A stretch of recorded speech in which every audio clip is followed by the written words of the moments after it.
Welcome back. Wow, that was nice. So, yeah, I went with a little different tone, a little different cadence. That was nice.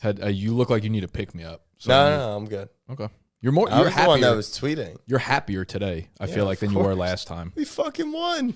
Yeah, but like last time felt like I don't know. You felt a little Saturday. like, emotional. You had me working on the weekend. Welcome to this fucking studio, Jack. This grind. You don't get in office unless Also, you're working why on a is Sexy Saturday. P also? Why does he keep eating lunch? I thought you cut his lunches.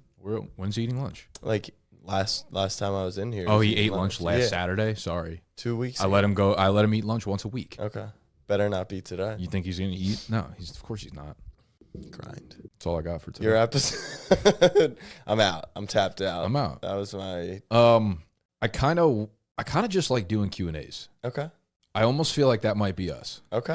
I don't know what they are today, but I wanted to keep doing those. All right, because how do I feel about just doing Q&As? I don't know if it's just going to be the content, but if we have good Q&As, I'm cool with that because the purpose of this is to help others. How can others help us? Share with the friend who's in Join the need. Discord if you want to ask questions to us. Yeah, Listen, eventually this podcast is going to be global, and then we're going to pick one out of every 200 questions, and you're not going to have access like this. Right. But now you can get our time for completely free. Well, here's the thing. It's like Q&A is a way for us to get content that we know people want to see. Right. A lot of people like waste time making content that no one wants to see.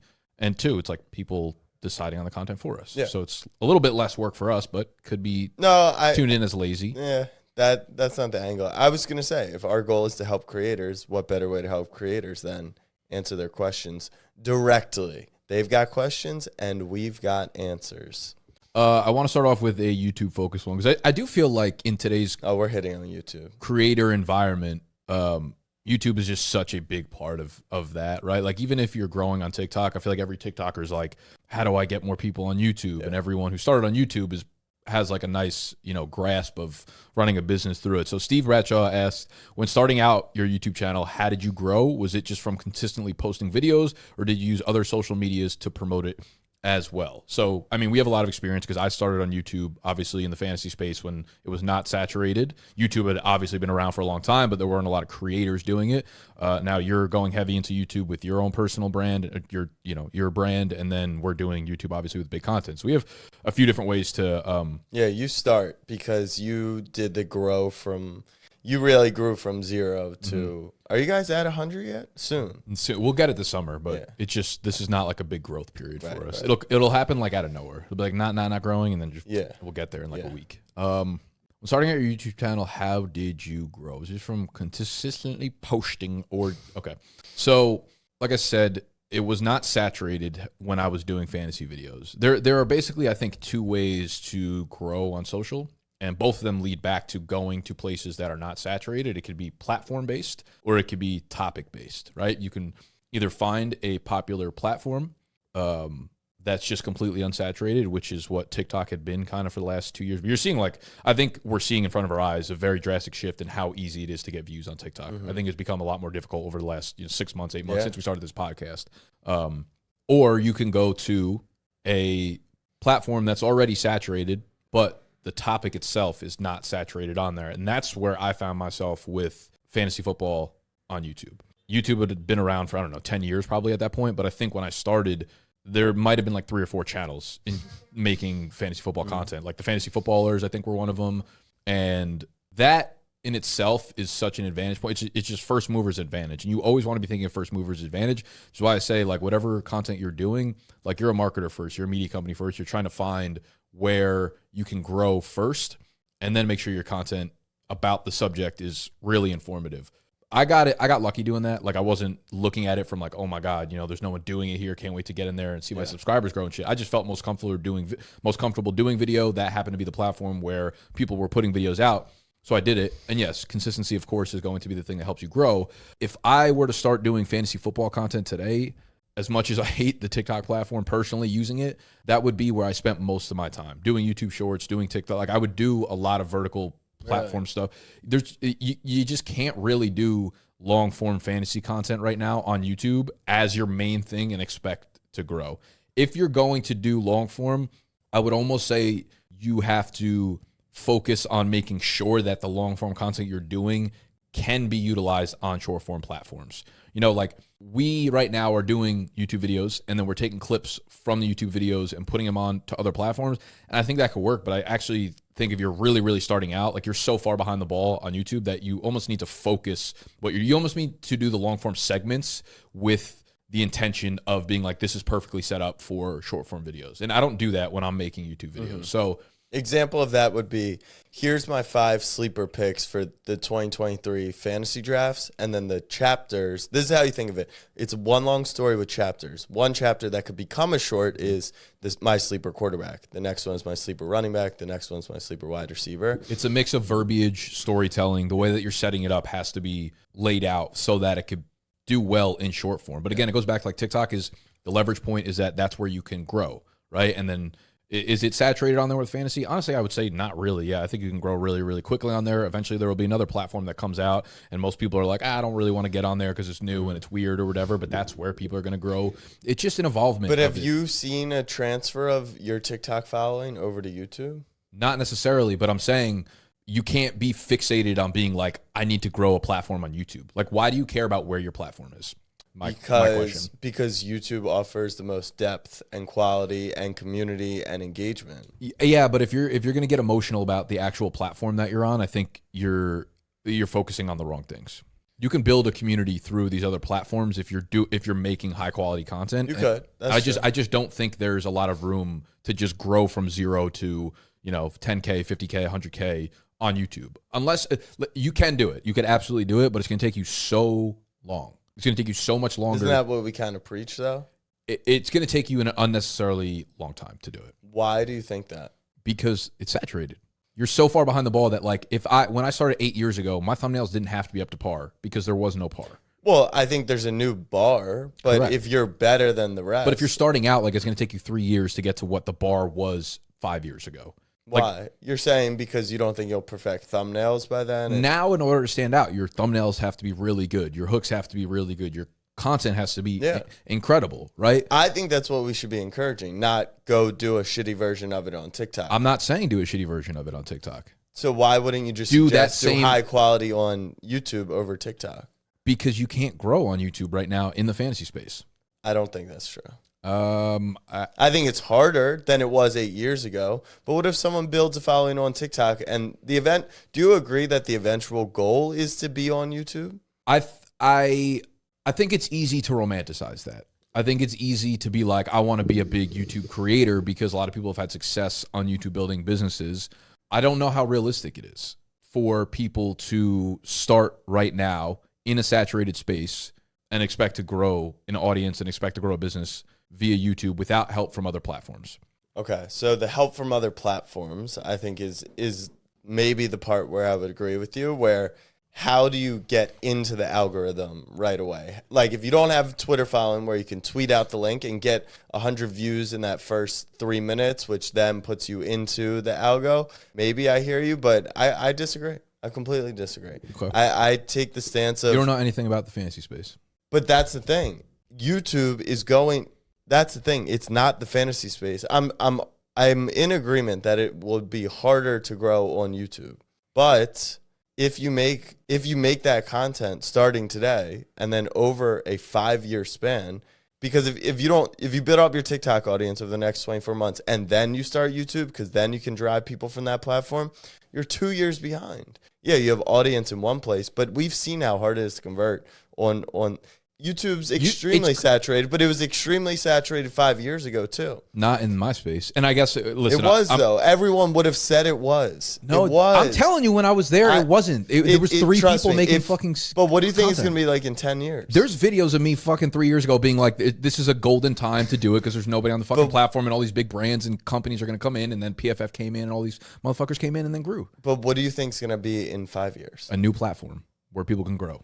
I don't know where. I don't know what. I don't think you can get so overly attached to a single platform like YouTube because these things change so rapidly and so quickly. am I biased towards YouTube? Are we all? Probably yes, because I think it's the best platform. I mean, we're come around in a long time. I wouldn't have to be, but I'm coming in from an angle of that was the only platform we didn't put attention to, and I don't like right. And you built an entire business about not having anything to do with YouTube, which is why I'm saying like. If you, I think his question, I think maybe the way he stated his question, when starting out your YouTube channel, how did you grow? I think you might need to look more internally about why you feel like it needs to be a YouTube channel. I think that might be it. Like, but my point is, I've built an entire business on other platforms, and I'm saying go to YouTube because deeper engagement with the audience, longer form content, higher watch time, ability to sell more advertisement, ability to sell your own products. Because on TikTok, it's just 10 times harder to do that in short form. If you're saying a new platform's going to come around, then yeah, maybe. But it has to be a longer form platform. Yeah, TikTok followers, I have 100,000 followers. I don't make $1 off that platform. I get it's useless. It literally feels like a use. If TikTok went away tomorrow, it would not change my business, brand, life 1%. So how can we make the recommendation to say that? But are you saying grow on TikTok to then drive to YouTube? I think that's the only reasonable way to grow on fantasy YouTube right now. Got it. Okay. It's like if you were to start a podcast about fantasy football right now, there's just zero chance you're organically growing. Agreed. Because that is when you say it's so busy over there, and I understand that. The message isn't like pick another platform. It's do something unique on YouTube. Okay. When I first started making videos, like the reason YouTube was unsaturated was because everybody was blogging and starting to do podcasts on it. And it's the old saying, go where go where the puck is going or whatever, whatever. Skate where the puck is going or whatever. And that's the reason I got the opportunity to thrive on YouTube, because everybody was so focused on, they looked at the people who got successful and they say, I need to take that path in order to get there. But if it took them 5 years to get where they're going, it's exponentially longer for you to get there following that same path. Agreed. That's what I'm saying is YouTube's still the platform for me, and it should be, but don't do what type of content you do. Don't do what Flock does. Don't do what others are already doing. You got to create your own path. I guess. You could easily make the argument though that we've kind of expensed all paths of types of fantasy football content. But who's the dynasty person on YouTube? I mean, there are definitely like channels where there's probably openings for it. Right. I think there are a few different like niches there that can get their own like following within there.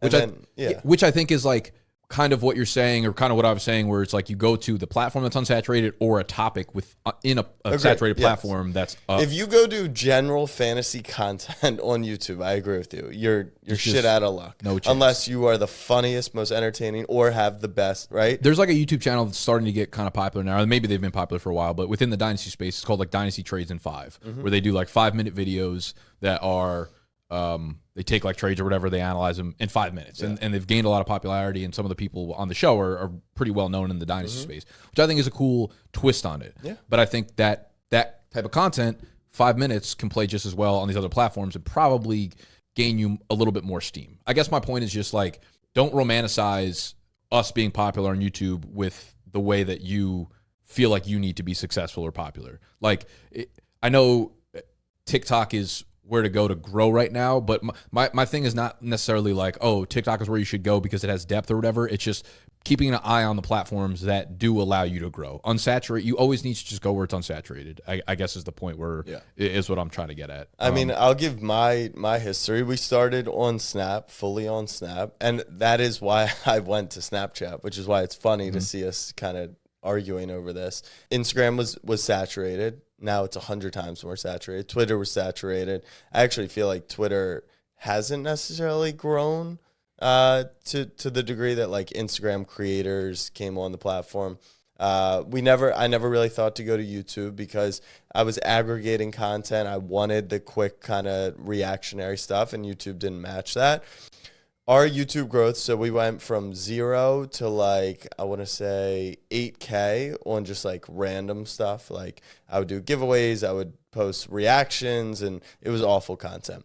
Then during COVID, we actually did a bunch of gaming series that, you know, everyone had a bunch of time, so they were watching our shit. We played in a Madden league with like Hollywood Brown and Derwin James, Joe Mixon, so thumbnails, titles were kind of easy there. So we went from like 8 to 30K. And then we stopped creating content on there because COVID happened. Casey went back to school, and it was a team of like 1. So then over the past year, we posted just like aggregated, entertaining content, not original content, and we went from 30 to 600K on shorts.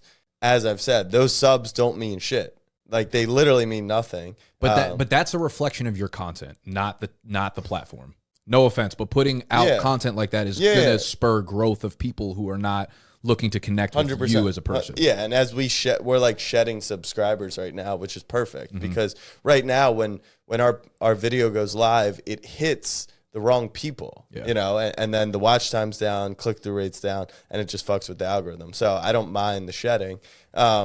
So that's almost why I'm like, don't cheat the system. Meanwhile, our gaming channel and our Reacts channel, which is very clearly defined, well, you know, consistent, it's thematic, people know what they're getting. Like that's actually seeing a lot of success.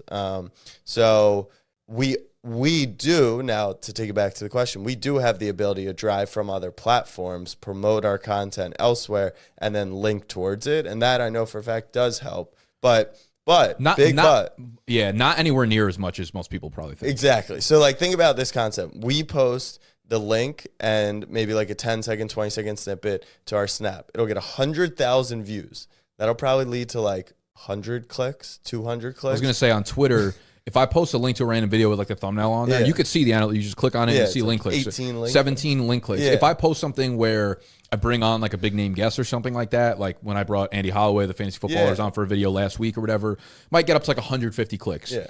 Which is cool, but that kind of stuff does matter, especially because people will click on it quick and it'll be like YouTube, you know, will be like, oh, we got a lot of clicks early. That stuff can work a little bit, but definitely should not be like a big part of your game plan and be like, oh, this is how we're going to grow, et cetera, because that stuff is very, it's just not I will say, we did our Knicks Cavs vlog, and we pulled a clip of Sean's big Knicks personality, posted a clip of him with the YouTube, like quote tweeted the YouTube link and the thumbnail, and that led to like 50 clicks, and then that actually really helped the video. So it was like our best performing video since the launch of our channel.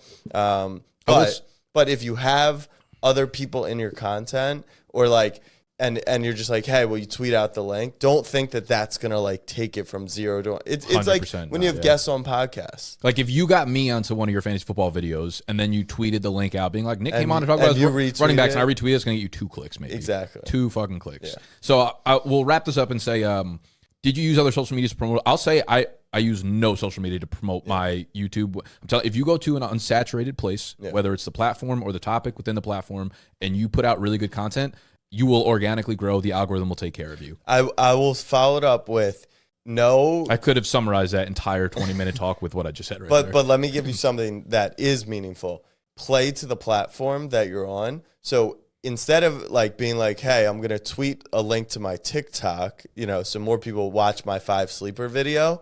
If you did a collab with someone on TikTok, that is money. If you do a collab with someone who their face can be used in the thumbnail on YouTube, that actually is meaningful, and that is essentially using other platforms to promote your stuff. Like that's the collab game. Yeah. Next question from Michael Smitty.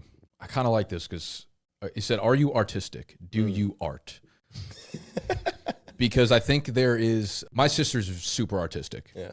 In like a drawing, painting, whatever way. And I couldn't be further from that. Like she took all of that. I took everything else. So, you know, athleticism, smarts, business, good looks, all that kind of stuff. You know? Super artistic. Humbleness. Like it's called humility. So intelligence as well. Yeah. Took that from you. I think about this all the time because I used to think when I started, I used to literally label myself like I'm not creative at all. Yeah. And for some reason I overlapped creativity and artistic ability. And I'm like, those two are not the same thing. Creativeness is creating something out of thin air, which I think I'm very good at. Art is something that like art is an expression, I think, of yourself in different ways. And I always thought of it as drawing, painting, whatever. But now I enjoy making thumbnails and doing things in Photoshop. And I found myself becoming more artistic. And I feel like you are the complete, like, I feel like you hate anything to do with art. We had 3 options. Like, do you even have Photoshop on your laptop? Yeah, I do. But I'm trash at it. Like, I know how to work it, like crop and PNG, like take the. Well, okay. But before you get it, sorry, I think I can't make a thumbnail. Right. And I think like a lot of people, like with content creation or like with most things in life, you look at a basketball player who's extremely talented and you're just like, they were born with that. It's like, couldn't be further from the truth. People that are good at drawing, painting, maybe they have a little bit more natural skill to them. My sister's been drawing since she was fucking 4 years old. That's the reason why she's good at it, right? I was terrible at Photoshop when I started doing things within the content creation space. I'm much better at it now because I've worked on it every single day for like 6 years. So I think there's this notion that when it comes to something that's art, because there's no like defined path, there's no math, there's no science behind it, that like creativity and art just comes from people that are naturally gifted at it, which I would argue now, I used to think that way, but I'd argue now that's not true. Well, I think it's a starting point. So if I were born 6'6" and could jump out the gym, right, there's a better chance I'm going to be better at the sport. But that doesn't. What would you equate that to? That's an easy comp because like basketball height. That's like a very that's something physical, you can look at. That's like a material thing, though. Right? But I'm saying I actually do think people are born more artistic than others. I agree. Like they have that vision. I mean, some people can't even hear; they're tone deaf, right? So if music's an art, they're at a major disadvantage, and some people just hear it. Like they're naturally gifted at it. Now, if you grind it for 6 years and put in the work, could you get to a level? I think there's a floor for everyone, and then there's a ceiling for everyone. But this range is huge. Yeah. Like if you grinded the violin for 20 years, I think you could get here. I do think that there's some people you'll never touch just because they are literally naturally more gifted than you. So in this world, you've grinded thumbnails for 6 years. I haven't. I'll never get to that place. I'll continue to pay for them. But we talk about this all the time. Like, I don't think of myself as a creative, right? Which is why the word creator is so silly to me, because I don't really create content, but I do. Not a creator, but you're an artist. Right, I'm an artist. But I am a creator now, and I think sometimes I don't give myself enough credit for coming up with stuff that maybe others would not be thinking about. But what would you consider as your, like, do you have like an artistic outlet at all? I played saxophone growing up, but no, I don't. I mean, I guess coming up with the concepts for videos, like, but we struggle with those. That's why I say, like, I'm not that creative, but being able to think on the spot, I think, is a lot of creativity. Like, even coming up with man on the street questions for like Snapback Mondays is something that I 100%. think. I think that's definitely a form of art. Right. Yeah. The question was just, are you artistic? Do you art? Yeah. So I'm not like very artistic, but I just wanted people that also felt like they are not artistic to understand that just like anything in life, it's something you could work on. If you're not good at thumbnails, you're not good at like video editing, you're not good at any of that stuff, you have to work on it in order to become better. Yeah. Like, I'm thinking about our edits for the YouTube channel. And if you gave me all the skills to be able to edit, would I be able to do what like Matt and Ryan do? Because I do think they're like so much more creative. So in that sense, I do think if you worked at it and then you take inspiration, you get better at it, I could get there. But they're like, some of these edits, I'm like, God, that's so good. Like, I would have never thought about that. Yeah. They also have like a memory bank of like stuff that they can just pull from because they're those creative types. No, I feel you on that. There are times where I see shit, I'm like, I wouldn't even thought of that. But exactly. But then like if you were in your bag doing it and you knew how to edit for like 4 years or whatever, then you would do things that like no one else would have thought of. 100%. It would just be very different. You know, the style of editing is very different. Just go into your style, what you feel is right. Cody asks, what are the best business resources or tools you've learned on as you've built your businesses? Not really sure if he's referring like to business classes. I'm not sure. What are the best business resources or tools? So I guess it could be either. I listen to podcasts like 24/7 to help me with my craft, whether that's sports, fantasy, but marketing, business, whatever. Like, I mean, I left my corporate job when I was very young, so I didn't have anyone really teaching me. I had to go out and learn via YouTube videos and podcasts and articles and stuff like that. Podcasts have become my favorite way to learn. But I go out and I browse and I listen to a lot of different stuff, whether it's, obviously Gary Vee, but Smart Passive Income with Pat Flynn's really good. Social media marketing with Michael Stelzner's one of my favorites. But I'm always like experimenting with different social media platforms or different social media podcasts to help me learn about these platforms, and not necessarily even like learn about the platforms, but really act as like a middleman to tell me whether or not I need to be spending my time on these platforms. In terms of like tools, the Adobe suite is, I think, we've talked about Photoshop 48 times already, but I love Photoshop. I like Canva a lot. This new AI software, opus.pro, opus.pro, I think is going to be a huge game changer for people that make long form video that want to chop up for short form. Yeah, I don't know. I guess in my creativity, I don't know where this would fall, but I think I'm really good at taking in a lot of information, sifting through, and then banking almost the learnings from it. So that's actually a skill and ability that I think is underrated. Like if you were to give me an hour podcast, I would listen through and then come away with like 4 of those items. And I feel like a lot of people, they'll like listen through and then it's almost just like a waste of an hour.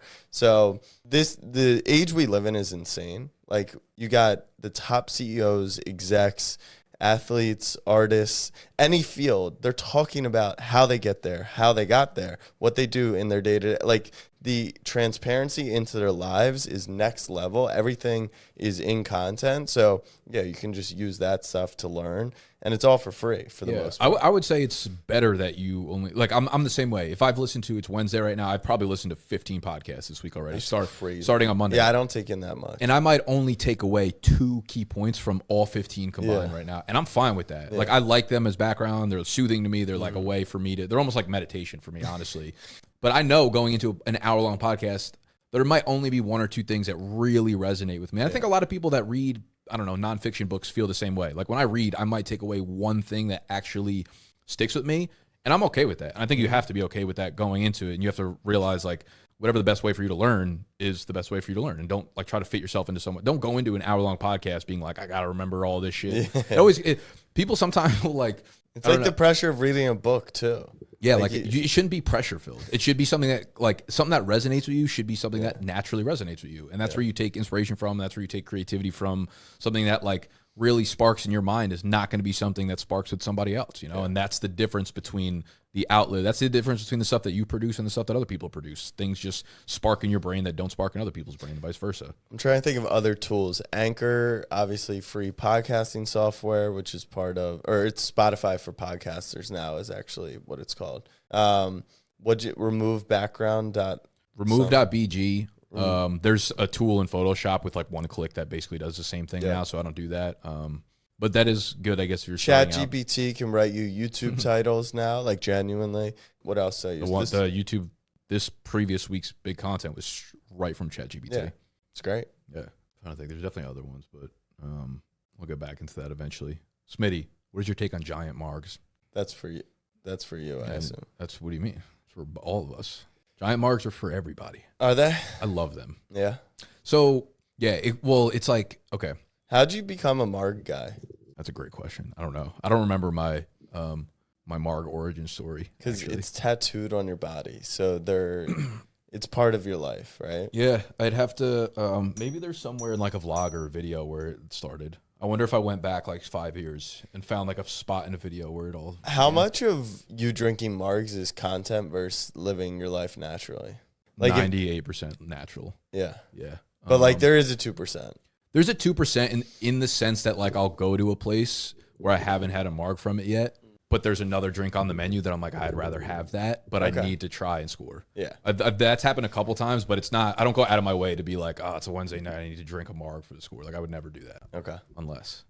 Giant marg. So what's a giant marg? Like a solo or a share? I think they mean like a big marg. Like a shared one? Like probably, with the big straws? Like this big, yeah. With us to share? Yeah. Because I think there's, the margaritas, right, in a glass, but then there's the ones that are like they're like huge. Yeah. You ever been to like Caliente Cap? I'm not like a huge. I love right next to Bleecker Street Pizza.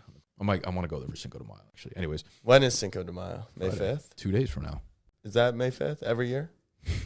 Yeah. Is it? Cinco de Mayo is May 5th, Jack. Trying to get after it or no? I'm going to be in Kentucky. You're going to be in fucking Kentucky. Do they even know what a Mexican person is in Kentucky? I'm not going down that path. All right. Giant Marg. Okay, so here's the thing.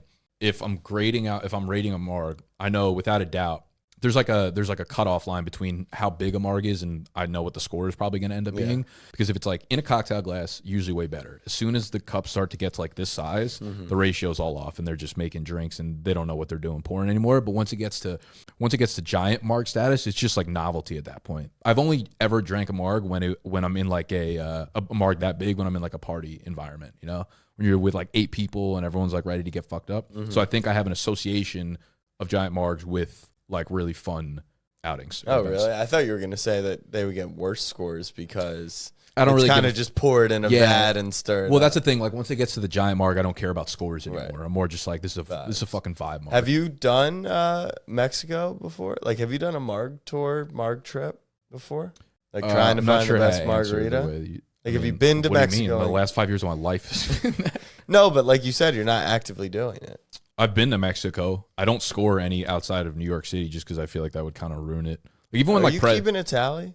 Of how many? No. Of your scores? Yeah, they're all on my I don't have Instagram on my phone right now, but on Instagram, like the highlights on my profile are just like mark ratings. There's multiple of them because it gets to 100 and they make you start a new one. Well, how many are up to? Like 2 or 3 maybe. 200-300. Yeah, I had more, but I didn't rate them for the first like 3 years I lived here. Unfortunately. Then I just started, and I'm like, damn, I'm so far behind. But there's a lesson here. I did a Marg tour in a New Jersey mall one time. No, you're skipping the lesson. This is going to be, we're going to bring it all together. Were we? Is that you skip the first 3 years, but that didn't stop you. It's never too late. Exactly. Bars. That's how we make margaritas. See, that's my creativity. That was front and center. That was cute. That's my creativity. It's cute. It's cute to everyone. It's a little joke, a little fucking joke. Actually, Kelsey asked a few last week that we didn't get to. I see you guys looking for feedback all the time. Talk us through the process of what you do with that feedback. How do you apply it? How do you bring it up in conversations? So we don't do shit with the feedback. We just want comments on the video. No, I think we've just been trying to find like the direction of this podcast for quite a while. So the feedback does help in the sense that we don't know if you guys want more generalized talk, if you want more like creator focused talk or, you know, Q&A, whatever. So the feedback is helpful for us just in general direction. We don't use a ton of feedback. I don't think we've asked for a ton of feedback, honestly, outside of just saying like, hey, drop comments and like feedback or whatever down below. We don't have like brainstorm sessions with this, which I would like to put more effort into and do a Twitter Spaces once a week. But you ever ask your audience for feedback on things like for Snapback? Every single time we do literally anything. So I would say our business is built off feedback. Okay, talk through that. So example, Snapback Kitchen, the logo and branding, we got feedback on. The hats. From who? From the audience. How? I just post it. Okay. I just post V1. What do you think? That's good. That's bad. Now, once again, this is where I think my skills come into play and I can filter through the feedback and take what's meaningful. There's also an element to the audience doesn't know what they want, right? Sometimes they do, but not all the time. And that's where the business leaders need to create and teach them essentially what they want. But Snapback Kitchen, our rebrand, the logo, colors, the hats. We're doing a baseball tour. We're going to 5 games. I wanted to see where most people are. It's a mixture of feedback and almost like polling so that we know something will at least have legs to begin. We get feedback on like what gaming series we do, on what games we should go to, on what platform we should be on next, on we're launching the Superfam subscription. We're going to have, a Discord. You'll get a hat, a pin. You'll get AMAs with athletes, all this stuff. What else would you want to have? So pretty much every single thing we do, I get feedback on. Yeah, I think the most difficult thing with that is sifting through what the audience wants versus like what you want and how much effort to put into both sides of that. Because a lot of times they're combative, right? And a lot of times I think it's like, hey, we're going through a logo rebrand, right? That's happening. Can we get your opinion? Or these are what the logos and why the logos are going to be like this. What do you think about this? Because sometimes it is just one of us or 5 of us and we think we know everything, but we definitely don't. But with something like logo, it's such a creative expression that it's like, and maybe this is just a personal feedback. I don't know if I care about feedback on that. I'm like, I want to make it the way I want to make it because it's my business or brand. Where it's like, what is someone going to tell me that changes my mind? I think a little bit of it for us is like our audience and community actually makes our brand to a degree.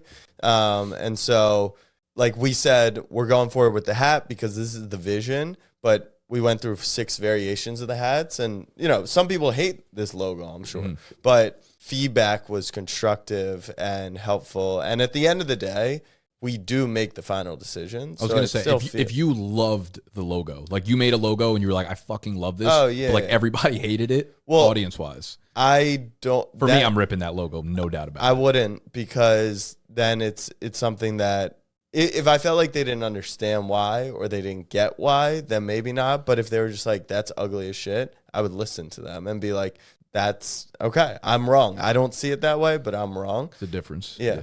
And admittedly, this is without a doubt one of the weak points in the way I operate the business. I very rarely ask for feedback from the audience, but as we're getting more focused and investing more into like products and things like that, I'm definitely asking for more feedback, because what I think feedback definitely does too is just kind of help you have bumpers on a bowling alley a little bit. Like, yeah, it is cool to, you know, express yourself creatively through whether it's products or services, but when you are investing a lot into it, a lot of time, a lot of energy, a lot of money, whatever it is, it's good to know that it's not, you know, just completely going to waste. So I do want to know that, okay, I think this product is really cool, but like if it's not useful for 95% of the people, probably not worth doing. You know, if the risk in what you're making is low, you know, if you're just like, hey, I'm working an hour outside of business hours to make this thing, then it's not really a big deal whether or not someone likes it, because you're just kind of doing it for yourself. So I guess that's something that you have to ask yourself, is how important is it to you versus how important it is for the actual people and like who are going to be using it.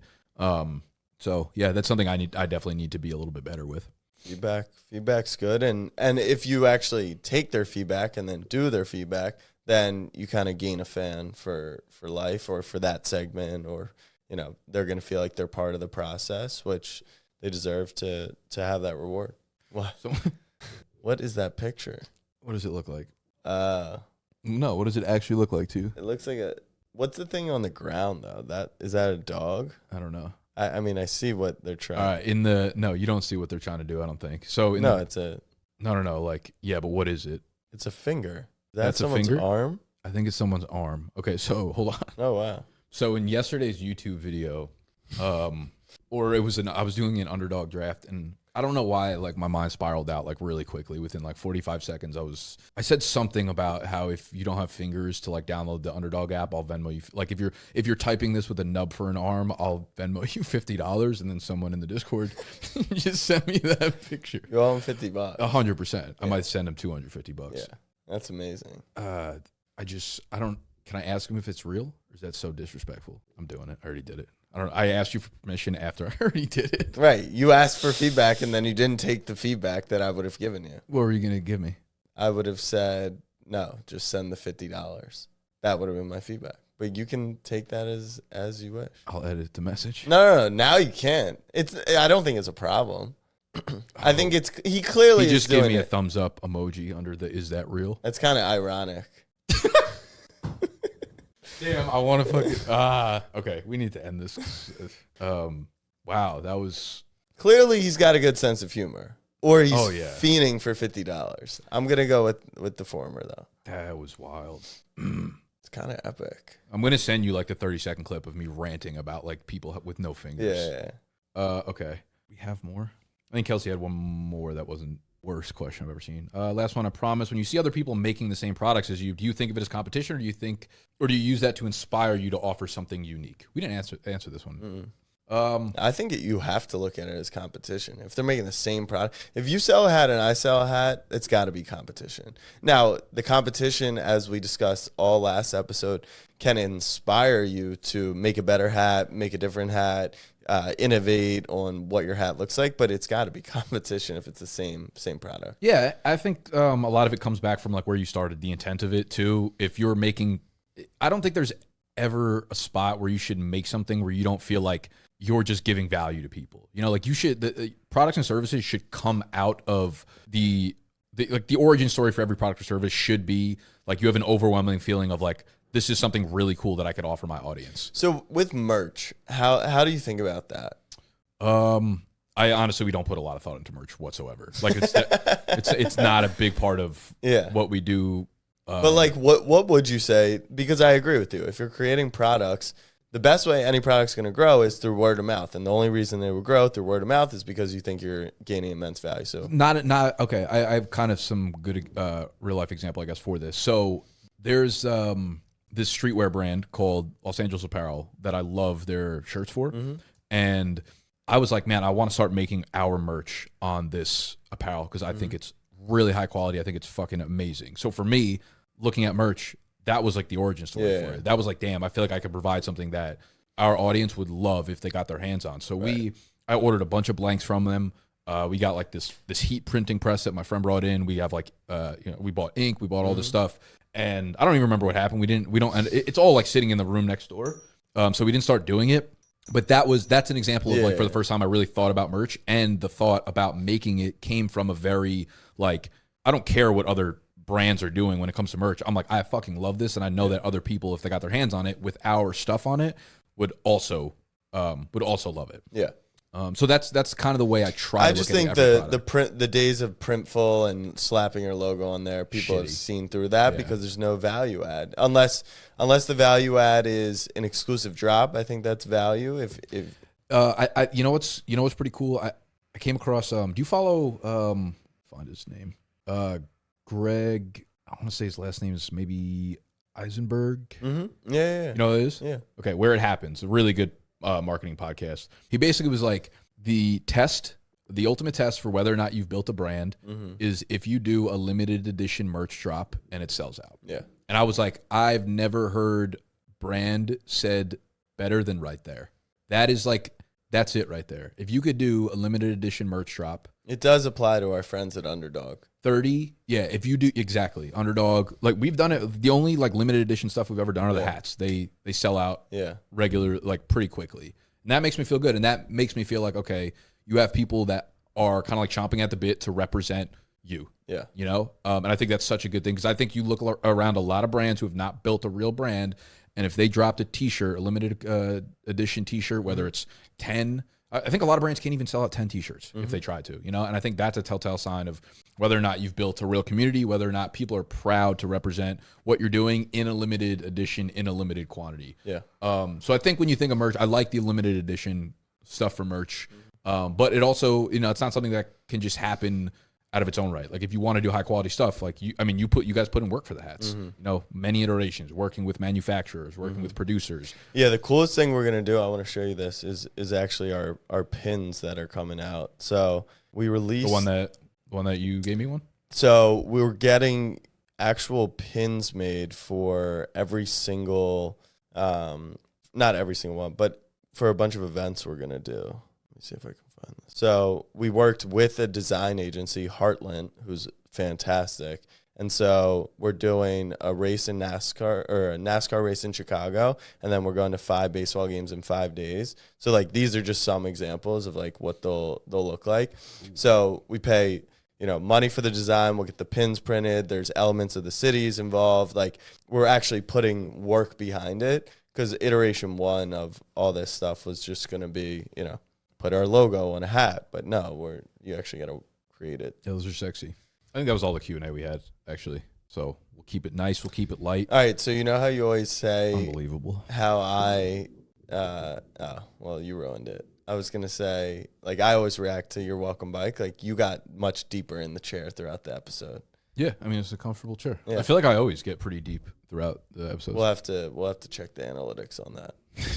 The graph is going to be like that. Yeah. Always. I try not to slouch because then I don't know whether or not I'm like even on camera at this point anymore. Skirt. If you enjoyed the episode, you know what to do.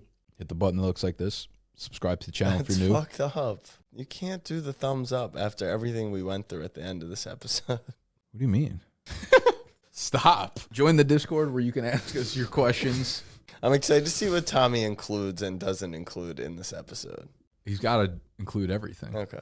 Transparency wins. That's just happening. I'm scared to check the Discord after me asking if it's real. You're fine. All right. I love you.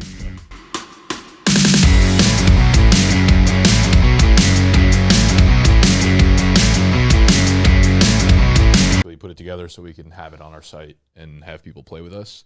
So he's been working on that for a couple weeks. And we're going to kind of just like demo it on the big screen today. And then we have our like rookie draft guide. We had to finish up post NFL draft. He's like putting that together now, and then should be live with the final touches by the end of day, I think. Yes, sir. See something over there you like? I was just burping. Wasn't sure. My teeth cleaned. You did? I'm gonna be honest. I haven't been to the dentist in quite a while. I don't think I had been in like 3 years, and then Hallie was like, because COVID, and then it's tough. I just living in New York, I never like found my doctors and my dentists. And it really is. You're just like piecing together your health. Yeah, you don't have like at home. You're gonna see in person for like 10 years. Well, your mom just like set you up when you were 10, and then you're like you just go to the same place for 15 years, and now I just walk into City MD if I'm dying. Yeah, I just got a bill from them actually. Yeah.